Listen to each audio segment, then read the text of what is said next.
Bom dia, bom dia! Chegou sexta-feira novamente, pessoal. E nós aqui juntos, né, para nossa leitura diária dos nossos grãozinhos no caminho, a leitura diária do Evangelho segundo o Espiritismo.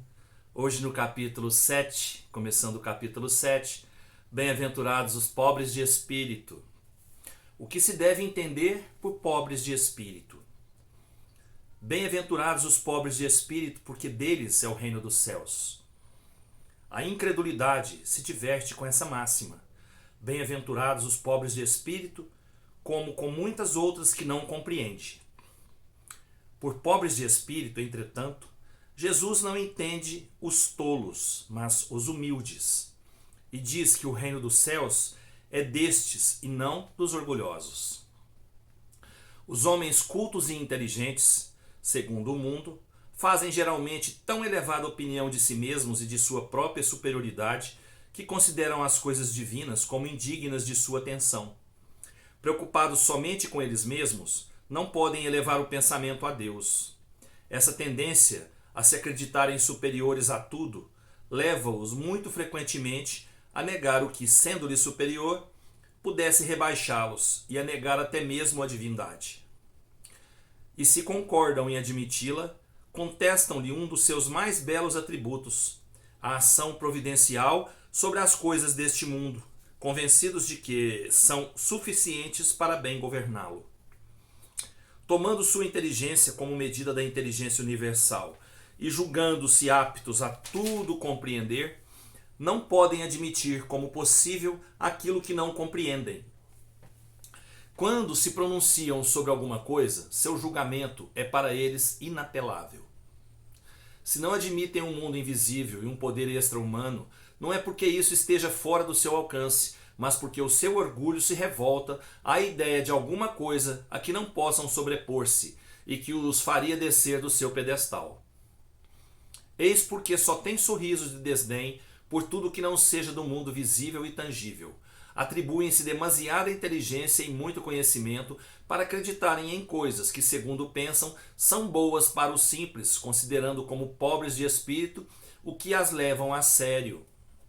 Entretanto, digam o que quiserem, terão de entrar como os outros nesse mundo invisível que tanto ironizam. Então seus olhos se abrirão e reconhecerão o erro. Mas Deus, que é justo, não pode receber da mesma maneira aquele que desconheceu o seu poder e aquele que humildemente se submeteu às suas leis, nem aquinhoá-los por igual. Ao dizer que o reino dos céus é para os simples, Jesus ensina que ninguém será nele admitido sem a simplicidade de coração e a humildade de espírito, que o ignorante que possui essas qualidades será preferido ao sábio que acreditar mais em si mesmo do que em Deus. Em todas as circunstâncias, ele coloca a humildade entre as virtudes que nos aproximam de Deus e o orgulho entre os vícios que dele nos afastam. E isso por uma razão muito natural, pois a humildade é uma atitude de submissão a Deus, enquanto o orgulho é a revolta contra ele.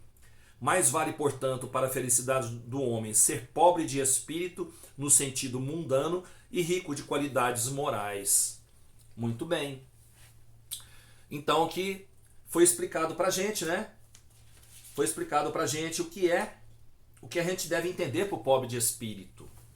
Pobre de espírito são as pessoas humildes, que têm humildade, submissão às leis de Deus, que aceitam Deus como um ser supremo, um Pai onipotente, um Pai justo, misericordioso, amoroso. Esses são os pobres de espírito. São aqueles que não carregam em si o orgulho, o egoísmo, a vaidade, né? Carregam o desapego das coisas terrenas.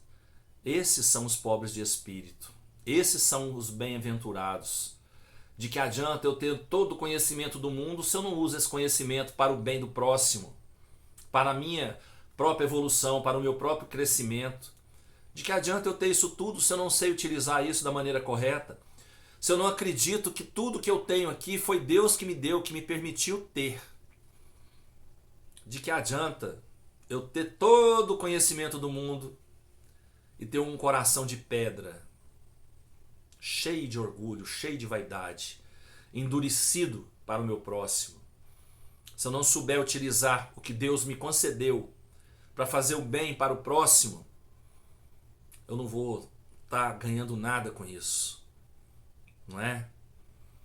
Então os pobres de espírito são aqueles que têm desapego da matéria, são aqueles que são humildes e submissos a Deus, são aqueles que carregam em si o amor ao próximo, o que sabem distribuir aquilo que pouco tem, mas que dá para distribuir ainda um pouquinho para cada um, que praticam a lei de amor e de caridade.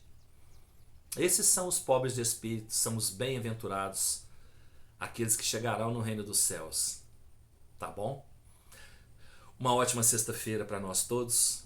Que Deus nos permita um pouco de alegria, de paz, de harmonia, para que a gente prossiga sempre com o coração cheio de amor no nosso caminho. Beijo no coração de cada um. Até amanhã, se Deus quiser. E eu tenho certeza que Ele vai querer. Grande abraço.